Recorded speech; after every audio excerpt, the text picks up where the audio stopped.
Hi, everybody. It's Miss Riley here. Hope you're all doing well. Today we're going to talk about German Expressionism. Let me go back. Here's the aim. So let's think about the aim. I want you to think about this as we're talking about it today. Who were the German Expressionists? What did they express through their art? How do the German Expressionists use line, color, space, and emotion?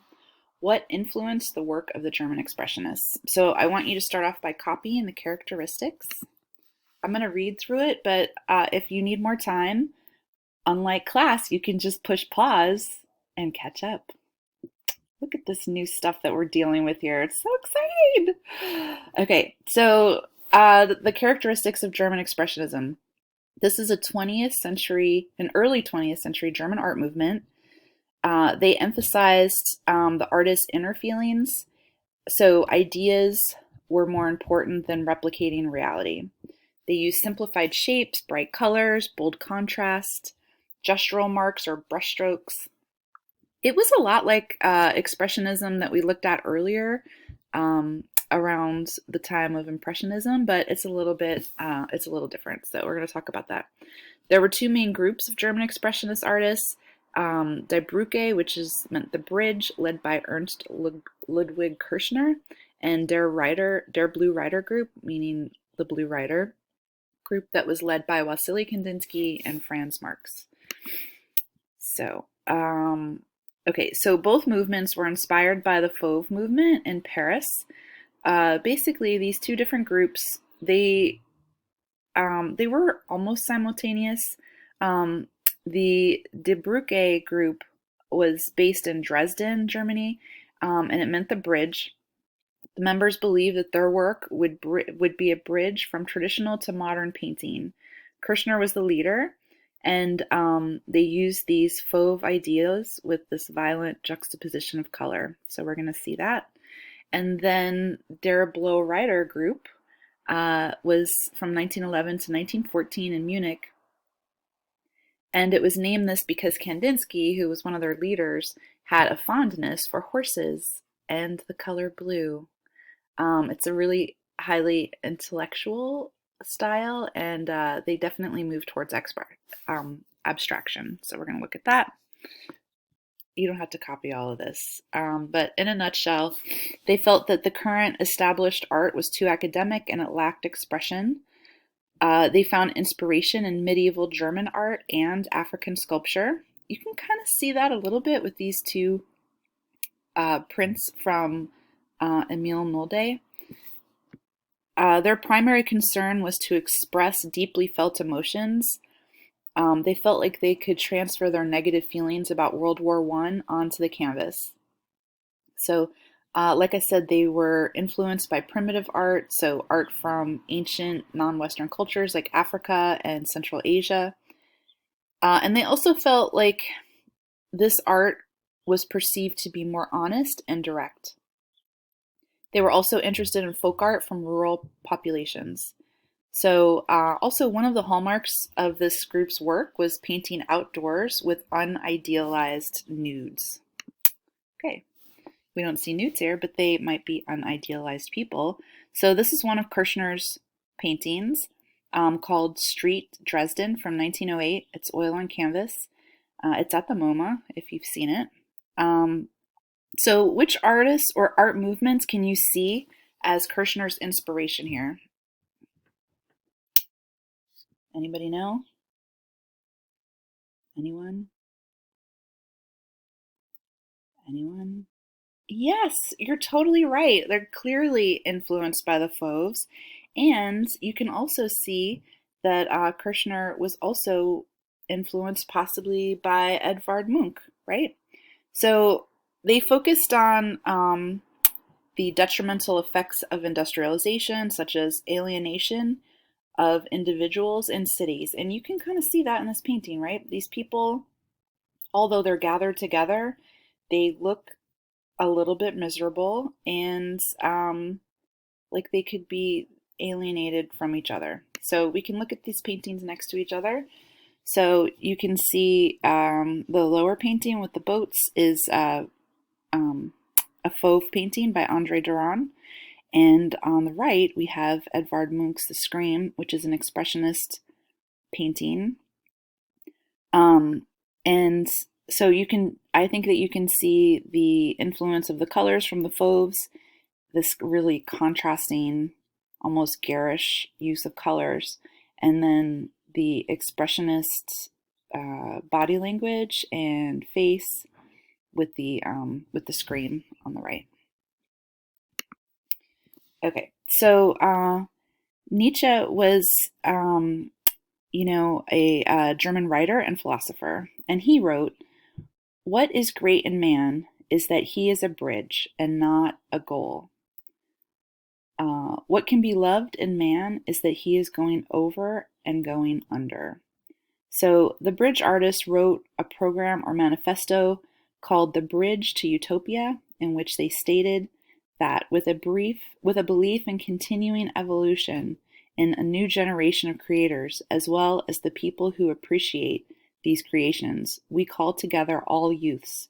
And as youth that is carrying the future, we intend to obtain freedom of movement and of life for ourselves in opposition to older, well-established powers. This is Emil Nolde, and what kind of influences do you see here? Like when you look at this painting, what artists come to mind if you're not familiar with Emil Nolde?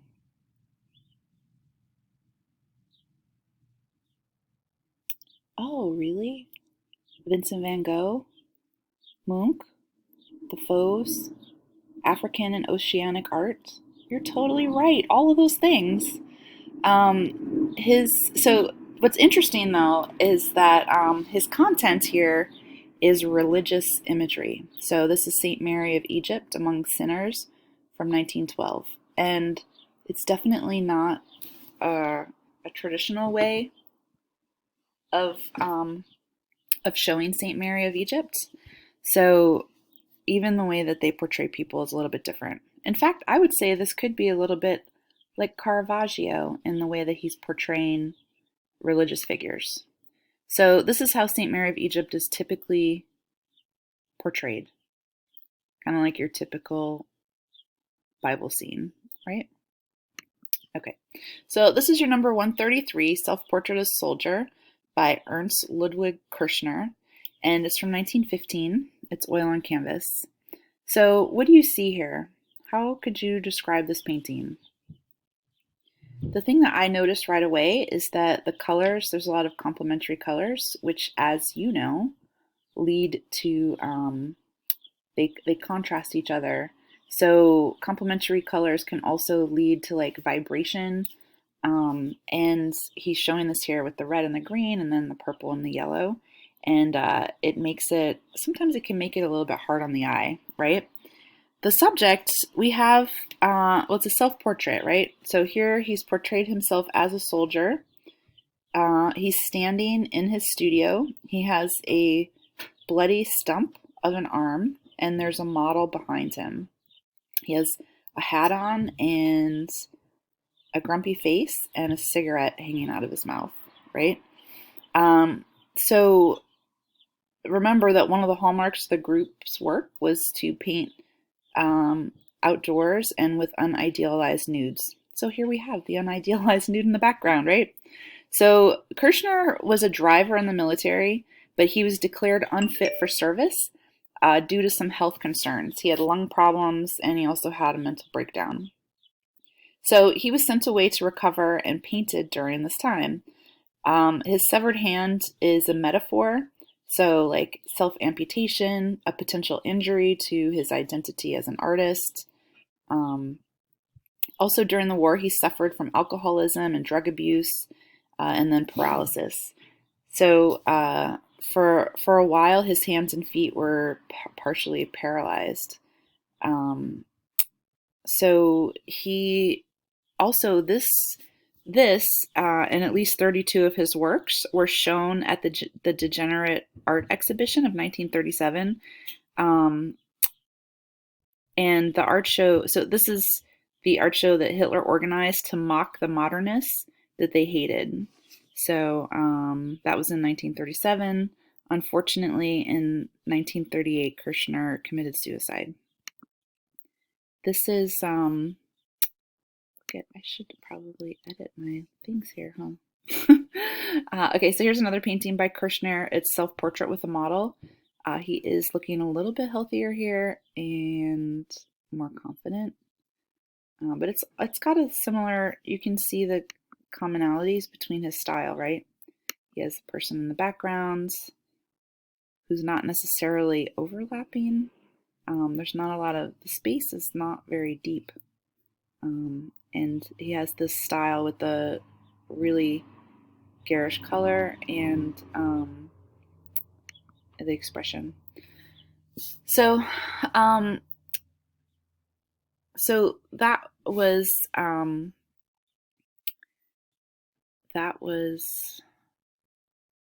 Sorry, I'm like distracted.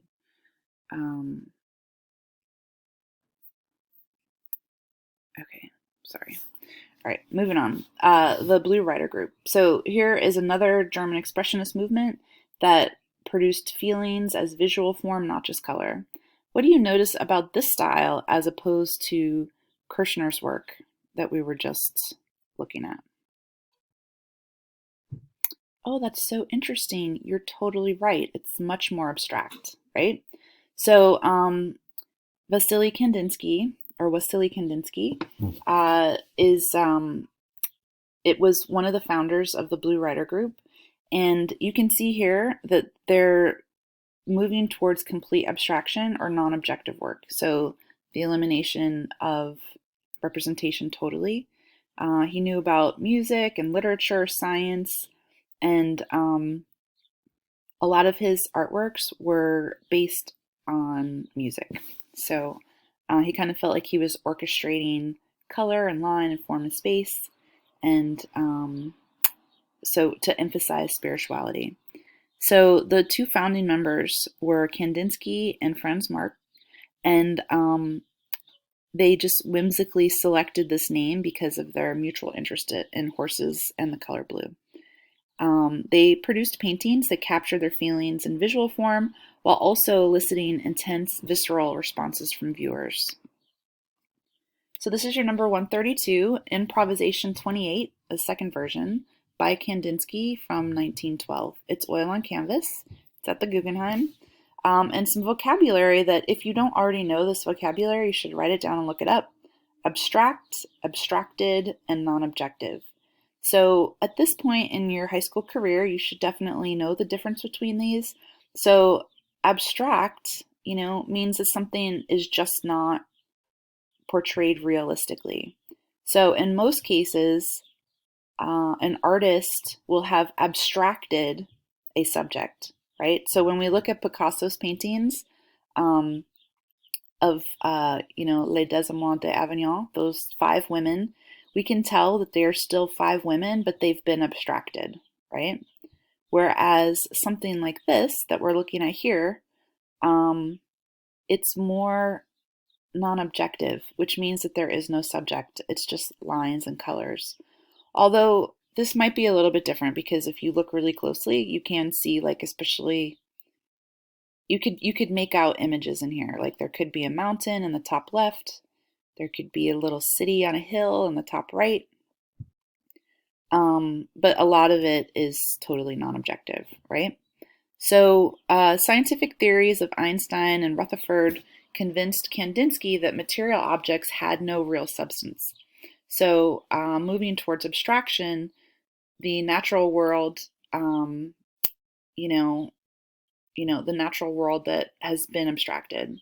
So we can see that here. So like I said, we see these buildings on a hill. We see some scenes of war. If you look really closely, the lower left is supposed to be a flood. There's cannons that are being fired in this image.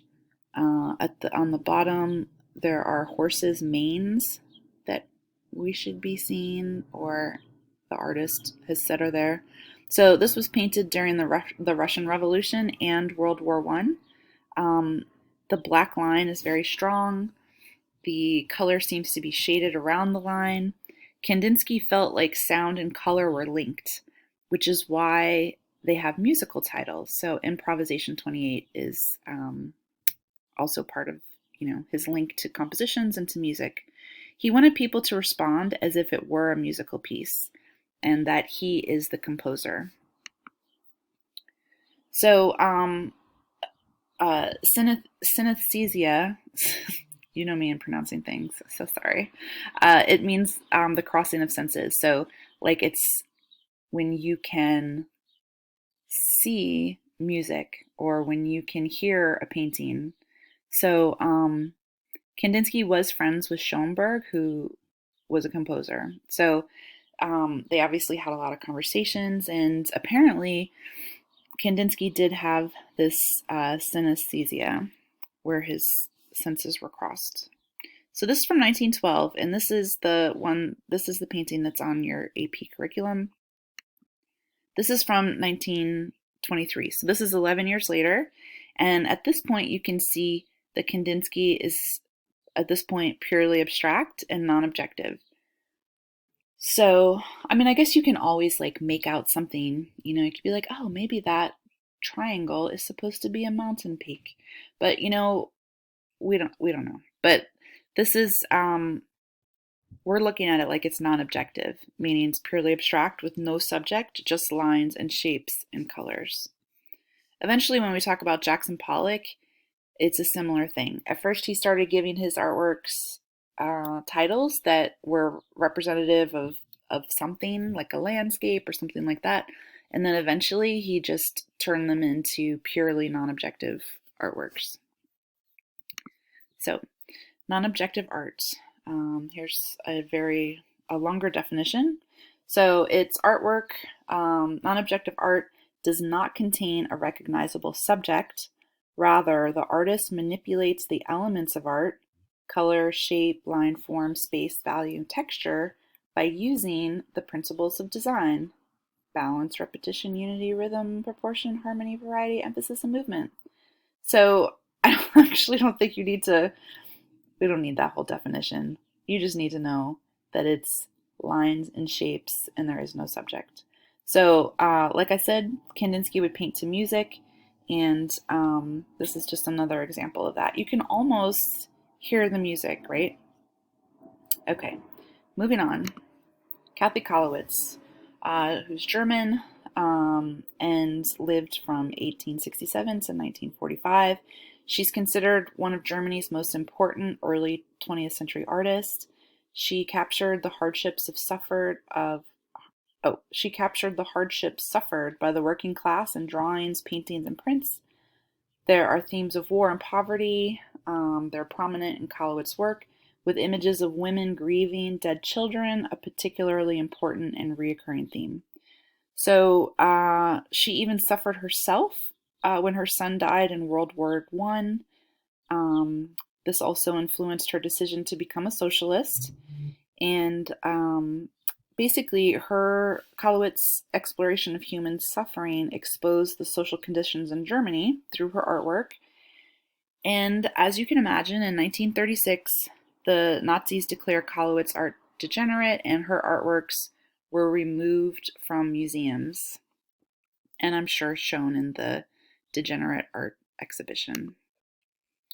Okay, so this is number 134, memorial sheet for Karl Liebknecht, and it's a woodcut.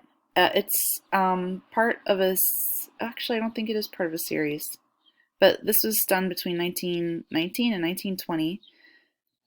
She used her talents to support the causes that she believed in, and this artwork is in response to the assassination of the communist leader Karl Liebknecht during an uprising in 1919. So the way that she has composed this image, it memorializes Liebknecht without advocating for his ideology. So she's made him very human, and the people around him are also very human. So she's not like putting him on a pedestal and making him, like a god. So, but she is making him like a martyr. So we're going to talk about that.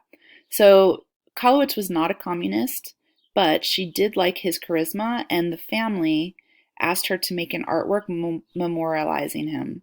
So she did it in the style of a lamentation. So remember what a lamentation is? Think back, think back. Which lamentation are we thinking about for our art history curriculum here? Yes, you're totally right. You can't forget about Giotto, the Lamentation, which is a fresco in the Arena Chapel in Padua from the very beginning of the Renaissance. So here we have everybody is lamenting the death of Christ, and here we have Christ laying in the lap of Mary, his mother, and you can see a lot of emotion and it's people mourning the death, right? So if we go back and look at this, it's in a similar style. It's divided into three horizontal sections. So there's the crowd on the top, there's the family in the middle ground, and then there's the casket.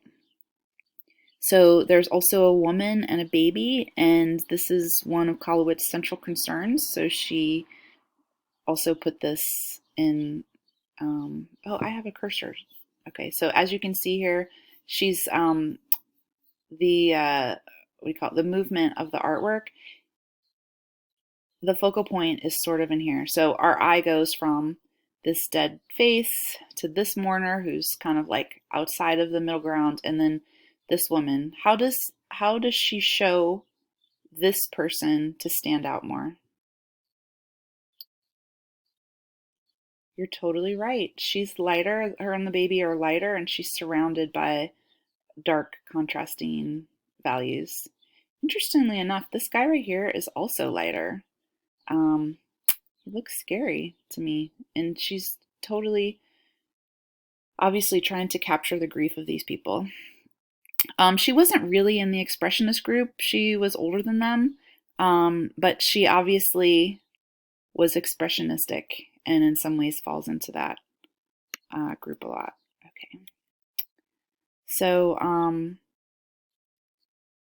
she didn't actually depict a lot of individual people or real people, although she did frequently use her talents to support the causes that she believed in.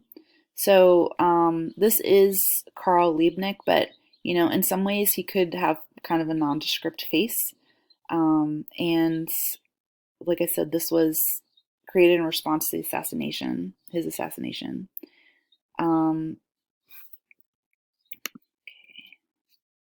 Here are a couple more of her artworks. So on the left, we have the mothers, and it's a bunch of mothers who are in a huddle, and it's a woodcut, and from 1921, 1922.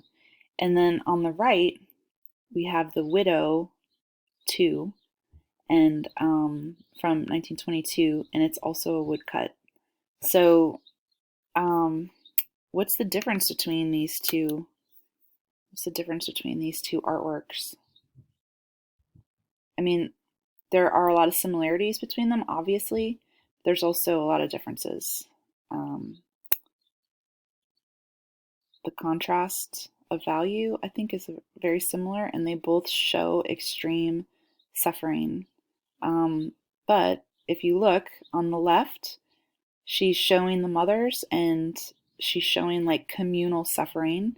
And on the right, we have an individual who is suffering. She portrayed both. Okay, here's another print of hers called The Volunteers from War. Also a woodcut done from around the same time. And as you can see, we see this death figure leading off a troop of boys, one of whom is Kolowitz's own son, Peter. Peter, he volunteered to serve in the war at the very beginning of the war, and then he was killed in action like 2 months later. So as you can imagine, this really affected her psyche, and it affected her artwork. She's showing her grief through her artwork. So we've been talking about prints, so we're just going to have a little print review here. So I would like you to jot down this, answer these questions. Do this, push pause if you need to, and then we're going to go through them. Okay, and we're also going to watch that video. Okay, hopefully you pushed pause and answered the questions. So it's multiple choice, so it's easy, you guys. Number one, the process of making this lithograph most closely resembles serigraphy, engraving, drawing, or woodcuts. Hopefully you said drawing because lithography is closely similar to drawing, and I'm going to show you this video in a second so you can be assured of that. Okay, signed and numbered prints of the same image are portfolios, editions, monotypes, or reproductions. Yes, signed and numbered prints of the same image are B, editions. Okay, number three, each additional color requires its own plate made of metal, plastic, stone, or cardboard. Obviously, you could do printmaking from all four of these, but with a lithograph, you are using, yes, it's C, stone.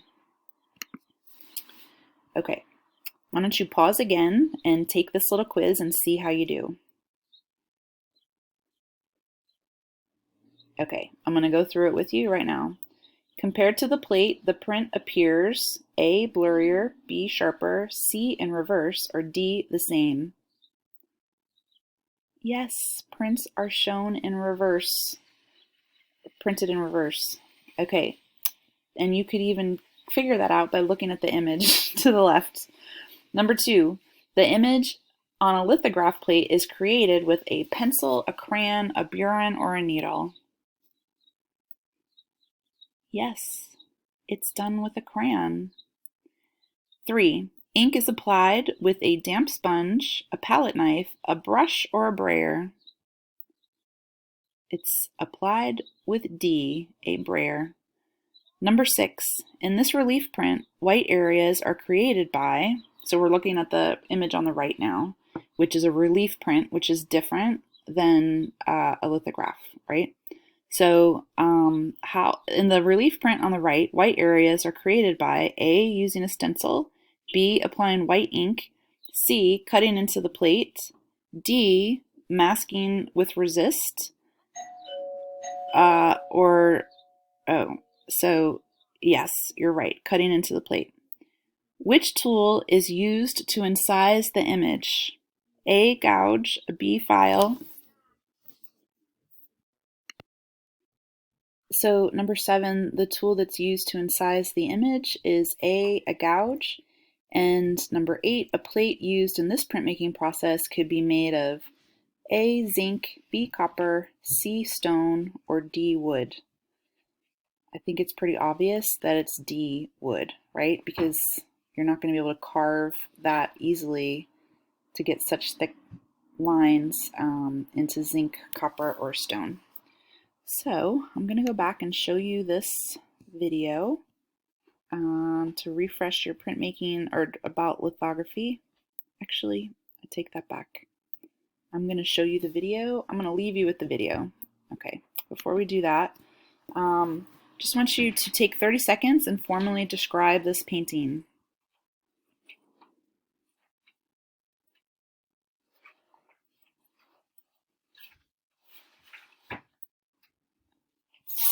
Okay, this is Ledger's The City from 1919, and he was a master of the machine aesthetic. If I was to formally describe this painting, I would talk about the vertical shapes and how they create repetition. I would talk about how the black unifies the composition. I would also say that the space is flat, but because of the overlapping shapes, it does create a little bit of depth, but it really makes it feel like a dense city. There are also letters that are scattered throughout this composition, which could represent advertisements or something like that.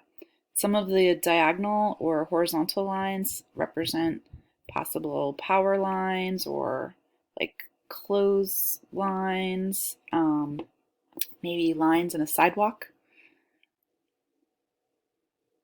Okay, and then this is your final question that I would like you to answer in Google Classroom. Both of these artworks reflect the impact of which military conflict? Answer that. I'm going to leave you with the video on lithography. I always think it's fun to watch people make art. So, and this is such an interesting process. I think for me, oops, here I go again. For me, it would make me crazy. It's like, make me crazy because there's too many details. This to me is like lithography and, what is it? The lost wax process of casting bronze. There's so many steps. It would make me nuts. So, but anyway, so this is lithography. Lithography works on the chemical principle that grease and water repel each other. All work remains on the surface. There is no carving. The artist marks the stone with greasy crayon and then covers it with a thin film of water. When the ink is applied, it is attracted only to the greasy image and repelled by the water, which fills the other areas of the stone.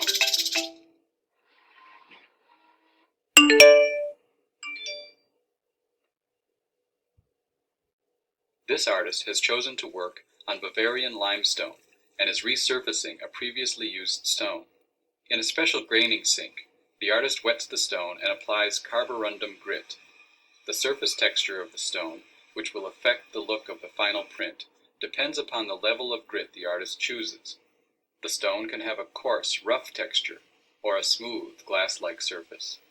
By grinding with another stone, the artist can be sure that the surface of the stone is level and ready for printing. If the surface isn't perfectly level, it will break under the intense pressure of the press.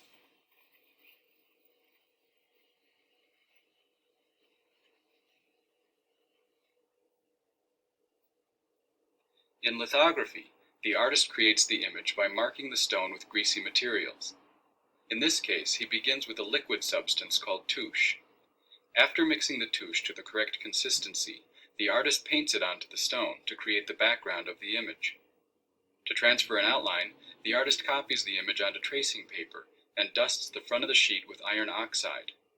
Since the printing process will reverse the image, he places the tracing paper face down on the stone. As the artist retraces the design, the iron oxide is transferred to the stone. Lithography allows the artist to draw freely, in this case with a greasy lithographic pencil. He could also use lithographic chalks or crayons. Because the skin contains enough oil to cause a mark on the stone that will print, a small wooden bridge rests on the stone to prevent any contact between the stone and the artist's hand. The artist can also scrape the stone to bring out highlights.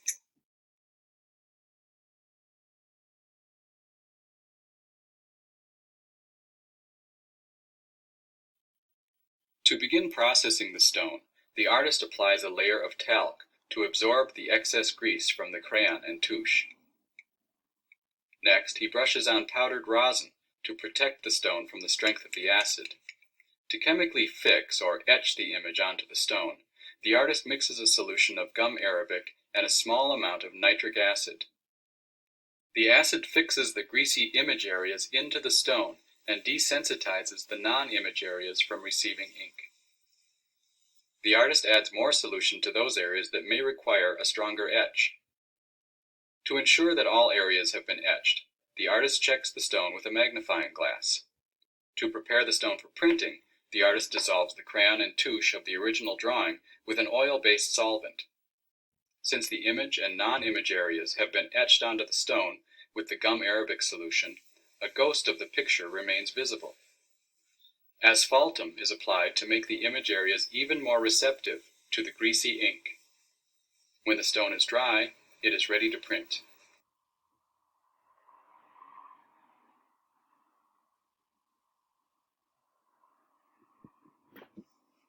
The artist mixes the thick and tacky lithography ink and then spreads it on the flat surface of an inking slab. With a leather roller, he spreads the ink evenly over the slab. Because lithography depends upon grease and water repelling each other, the artist must keep the surface of the stone damp with a thin film of water throughout the printing process. The water collects in the non-image areas of the stone and repels the greasy ink, while the image areas attract the greasy ink and repel the water. After the artist applies an even layer of ink, he carefully places a sheet of paper on the stone. Next, a few pieces of newsprint and the tympan are added to even the tension of the press. The pressure bar is lowered into place, and the stone is rolled through the press.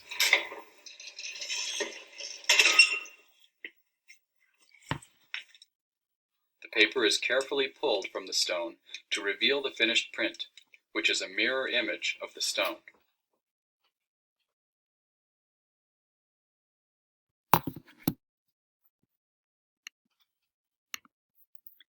Okay, friends, I'm going to leave you now.